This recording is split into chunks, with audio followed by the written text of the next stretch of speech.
But we talking about Trump and stuff like that. Actually, trying to move on to Skull's community question. We really have to. No, he actually submitted a good one, and it actually segues nicely into something I actually wanted to talk about later. What do you want, Skull? So it says the question is, how do you feel about people who make Trump videos in a vain attempt to get views and positive feedback? And this actually goes back to something that he actually posted, because I was actually, going on Facebook, I always do this. Actually, like, yeah, get community questions. But it was just too big, so I couldn't put it there. Yeah, find it funny that most of them only got political after the fact. Most of them didn't even take the time to go out and vote. Like most people on the internet, just all talk, no action.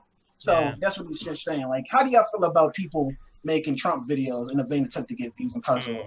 I'm just gonna make a quick mention, but it's just like any other trend. Like any other trend on YouTube, is this trending or is popular? People gonna make videos off of it. Like if Hillary was fucking winning, it would have been like Hillary videos. Yeah. If it's fucking Five Nights at Freddy, it would have been Five Nights at Freddy. Like it's just like people follow trends. That's how YouTube Fazbear is a great leader, and he will make America great again. I'm just saying. Mm-hmm. The one thing I will say, I'll say it. No, sorry, I'm fighting with myself in my own head. I'm fighting with myself, but the one thing is disingenuous, man. Like when you go on there and you pretend to care about something so serious, you put a video out there and you tell, you know people are on a certain side, so you're just like, hey, like, just so you guys know, I know you guys might be getting like raped on the way to work. Like if you guys are feeling bad, there's a certain person in the community that did that, and the shit bothered the fuck out of me, and just the lack of like genuine. What's a word I'm looking for? Disingenuous. Yeah, it's just there's no. He's just not genuine, and it's just like. That's the one thing. Don't make this about y'all. Like, man, some people put videos out there to be like, yo, like, us as a country, we're together. We love you guys. We're a community. Like, we're all, like, so just distraught. It's like, no, you're trying to be distraught because you want this to be a fucking gimmick. It's not a gimmick. This is some serious shit. So I'm making it about you. So this sort of thing always happens every presidential election, and that's kind of the problem because people only want to get political or involved when it's come time for presidential elections. But when it's time for state elections or just look like local elections, they're pretty much quiet on it. And that's, I think, part of one of the problems that stem from this election is that people only pay attention to politics when it comes to presidential seats. And the thing is, that's not the only most important seat. Like I'm not involved in politics per se, but I know enough about what's going on, like, and know who to vote for and like all that. But it's just like when there are people that bother me on both sides. They're only concerned about presidential elections, and then they're not concerned about voting, period. Those people are in the same boat to me. Yeah. I mean, I see that so often that's just, like, I don't know. Like, it happens every 4 years, man. It happens at sports events. Like, I don't know if the Super Bowl passed or when it's going to happen. They treat presidential elections like a sporting event. Exactly. Yeah. They only get excited when it comes around, and then when it's over, everybody goes back to their normal lives and forget it ever happens, and then they just wait for the next 4 years to come up. Yeah, people have already started a counter for 2020 when the next presidential election comes on. Yeah, I've seen that shit on Facebook. Like, do you know when your state election is coming? Like, do you know when your state election is coming? Like, come on, man, really? Like, where I stand on it is, I agree. Like, we need to start looking at more local and more statewide elections. I'm one of those folks who only voted during presidential elections, but I got so involved in this election and watched it from beginning to end, and watched just the train wreck happen slowly until this ultimate end. I'm like, nah. Can't do this bullshit no more. I have to like step up and try to have my friends step up, and anybody I know just inform them like, hey, get out there and vote locally. Get some of this local shit changed. Get some of these old ass congressmen out of this fucking Congress and get some shit changed. Like, it's not even about the president anymore. It's about getting the House and the Senate done. Like, a lot of people don't understand the power of local government as far as like controlling, like, because the president can't control every single thing going on in your state. A lot of people don't understand that. Pause conversation because you're actually talking about it already. It was something actually referenced in the earlier of the show, and I actually want to get y'all opinions about it already. But yeah, with Trump winning the presidential election, do you believe that democracy is outdated or at the very least a flawed system? What are some ways you would revise it yourself? And do you think other political systems could work better for America? So that's pretty much the question right there. That's Who the wants to get biggest into question this? tonight. I'm scared. So we did a really full postmortem discussion of the election on Give No Quarter back on Thursday.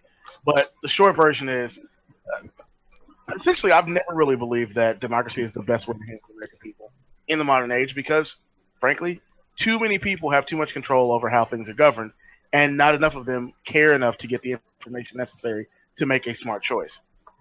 We have lived in a system that began as a great idea, a wonderful experiment.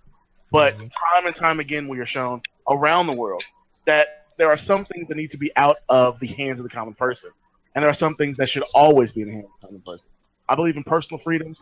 I believe in the ability to act and live as you wish, no matter what that lifestyle choice means for you, so long as it does not harm or otherwise endanger other people. But I also don't believe that a person who doesn't have a higher level education, an advanced science degree, should make any decision on how we treat climate change in any country, on how much focus we put on making the sciences available, on how we do technological advancements, on the kinds of ways that we limit the polluting influence of money on the people in power. I believe that people who do have that advanced knowledge should be the ones handling those things. And because of that, democracy, for me, is not necessarily the best system. That doesn't mean I'm a communist. In fact, it means I'm more of a neo-imperial. A person whose job it is to govern should also not be the person whose job it is to judge the people. And by separating the two, we could solve a lot of our problems. With that, So you want like a parliamentary system where the president represents one part and then you have a prime minister that handles the other? No, I want a king with a bunch of local politicians. Essentially, you have a monarch-like figure who has essentially all true power, with enough bureaucrats to do the physical work of a government. And at the local level, you appoint representatives. You handle the same sort of bicameral systems, and honestly, other necessary government functions where the people directly vote for them and they are represented by them, but they don't reach up into the grander ideas of what's the direction for the country's economic interests, what's the direction for the country's defense spending and educational spending. Those things are handled. I would agree, Rufus, but that's how we got World War I. Again, I think time has something to do with everything we do, and government should be able to evolve in that fashion. We got World War I also because we still had true out-and-out old-school empires. And when half of the world isn't imperial and the other half is, that's where a problem comes in. I also don't believe that we should keep the treaty that allows for the end of spoils of war. If you think you can go out and conquer every country on the planet, go for it. You're either going to succeed, in which case, all right, we had it coming, or you're going to fail miserably. One of the two. Because time has progressed to the point where by not allowing for people to fuck up, we cause the situation that we find ourselves in. The reason for things like NAFTA and the TPP and all of these other agreements that happen all over the world that are bad economically for everyone is that we have gotten to a point where there are no consequences. There are no consequences. And, like I said, I have just decided that, honestly, I don't see the necessity to the way we do democracy in this country anymore. I just have to. But I got to roll, guys. Take care. See you guys next time. His name is Ruthless Wonder, and he approved this message. Yeah, exactly. Hey, take care, man. Start the Ruthless Dynasty. I really hate that, there's a bunch of pictures that came up showing, the age groups as far as, what they were voting for, whatever, and I showed this in the midweek. And millennials, all who, by the way, had to deal with this country a lot longer than the old people do. I'm sorry, but, physics, bro, old people are going to be dying a lot sooner than, a 20-year-old, you know what I mean? And it's kind of we're stuck with this fucking country. We're stuck with the shit that needs to happen. I think there should be more power in younger people's votes. I don't know why that's not the case. I know it's it's kind of fucked up, and you're going to compare the two, but it's dude, old people have – dude, the world is completely different than it was, 30, 40 years ago. Not just the country, but the world. So it's dude, we know – it's just – I don't know, man. I really hate that it's that much of a difference as far as, age groups and their voting. One more thing I will say, too. Why can't they have the voting system be a little more mathematical where if someone answers more questions on the ballot and puts more into it, whatever, and etc. Why can't their votes mean more than just a regular person's votes? Because they did that, and that's how we had black people not able to vote. Yeah, they did that, man. Yeah. And it didn't turn out so good. I don't even know about this, y'all. Like, That's crazy. Because it's an interesting thing looking outside, because me being Canadian, looking at the American election, like, it's very similar to the extent of how things are run up in Canada. But the one thing that blew me away, and Ganja had to explain this to me, the electoral votes to me blow my mind of why does this exist? Like, Hillary got the more votes. More people voted for Hillary, but I think it was like 200,000 difference. But she got like 200 electoral votes, and he got like 270. So it's like he won because of what we deem is worthy more. That's not democracy. I'm sorry. Democracy should be my vote should be your vote. The Electoral College came out of, again, slavery because they didn't want to count the black people as the population of the white vote. So they had to give the southern states more electoral power to balance out with the stronger eastern states. Yeah, that's a joke to me. So we're all in agreement. Well, I don't know, because I really don't know politics that much. Like, and that's part of the problem. We got to arm ourselves with knowledge for one. But well, see, you can't even learn too much either because motherfuckers be lying. Like, I just like, dude, like. True. No, but like Ganja, like in politics, Alan, you from the outside, I think we should really get rid of the electoral college. Like that's a big problem. Yeah, I do, but the popular vote, the reason that our founding fathers did not institute the popular vote is they didn't want our country to be run by mob rule. It's another form of democracy, but we're not a democracy. We're also a republic. People forget that. Yeah. We're a republic that practices democracy tendencies, but we're not a democracy. We're a republic. We pick representatives. Right. We don't pick our direct leaders. It was like I was having a little conversation with Skull in the chat, and it's basically I believe that the system can work. I just don't believe that the people in the system aren't working as good as they can. They're the ones that aren't working, in my opinion. Like the last time the Republicans held this much power was in 1928. In 1929, the Great Depression happened. And that is part of my worry for like this entire thing that they've chosen to take over. Like as far as like everything that's going on, like I'm against violent protests in any way, shape, or form. Like that's just laying it flat out there. 1.2, and you can continue, Rashad, but just 1 point. And people saying like, "Oh, Trump should get assassinated." Trump should get assassinated. That way of thinking is fucking dangerous. Like yes. Like somebody had said in that in the chat, like assassination led to like one of the world wars. That type of thinking is fucking dangerous. That is dangerous. I would never want to wish that upon anybody. Yeah, as a matter of fact, I remember seeing that during the primaries before Trump was chosen, and they were just like, I kind of want Trump to go far just because I want to see a president assassinated. Like, what the fuck is wrong with you? You do not want your head of state to be assassinated. That is the quickest way to destabilize a nation is the most powerful person in it being killed.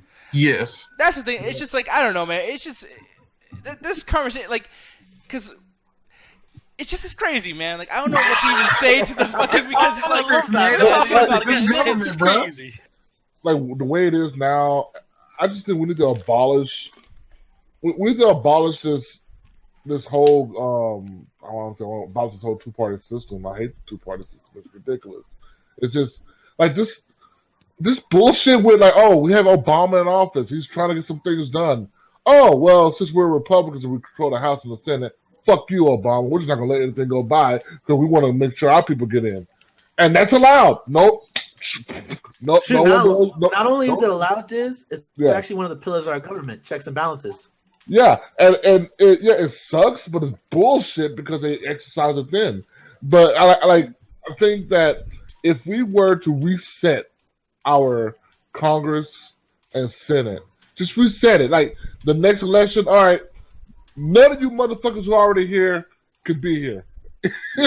Like you're gonna kick out every single representative that's currently in Congress and Senate. Yeah, and just vote for new ones. Yes. See, I would support that, but if you guys pay attention to what happened with the political maps that they showed recently from what the fallout of the election was, most of the major cities voted blue for Hillary. And most of the counties, they voted red. So you're still going to end up with a Republican president, a Republican Senate, and a Republican Congress if we had a clear vote right now. It'd probably be stronger on Republican side than it would be on Democrat. I know, but it'll be nice to have two two fresh candidates versus an incumbent who's been there for over 40, 50, 60 years. I mean, we had Jill Scott and Gary Johnson, but they were just as bad. Because I actually just look at them. Oh yeah, they were bad candidates. Nobody knew existed. No, I knew they existed, but I was like, okay, they're not going to win. They had no chance of winning whatsoever. These nuts had more chance of winning. Right. So what was the fucking point of them being there other than to take away votes? No, like, that's the thing. That you need to see. That's my problem. Everyone's now all anti-third party. Well, guess what? If all third party members voted for Hillary Clinton, she still would have lost. But pause it right here because I know we can go on for this shit for like a long for time. me, it's just a mood down. Like I don't know. Like it's just it's a cyclical of conversation. You know what I mean? Like it's just kind of like that shit is crazy. But I will say this, just like ending points. And we need to arm ourselves with knowledge. Like, you know what? Donald Trump, for whatever it's worth, he won fair and square. And Bernie supporters, as much as we want him to get in, we didn't go out and vote. Because I got to blame myself. I didn't go out and vote when it was actually the chance to actually vote Bernie's in the primaries. So I actually got to blame myself. And a lot of his supporters didn't show up because if they did, he would have been in that presidential race along with Donald Trump. So I agree. So right now, as it is made now, right now, we got to start arming ourselves with knowledge and actually start, going small. It's like we actually having this conversation, me and Ganja. Start small, pay attention to like our senators, everybody that's just local, and start voting those in. Pay closer attention. But this is a wake up call, and I think we needed this as America. I think democracy is fine, but we just needed this wake up call just to take politics a little bit more seriously. Yeah, get your ass out there and vote. You piece of Or shit. don't. No, fuck you, Alan. Vote.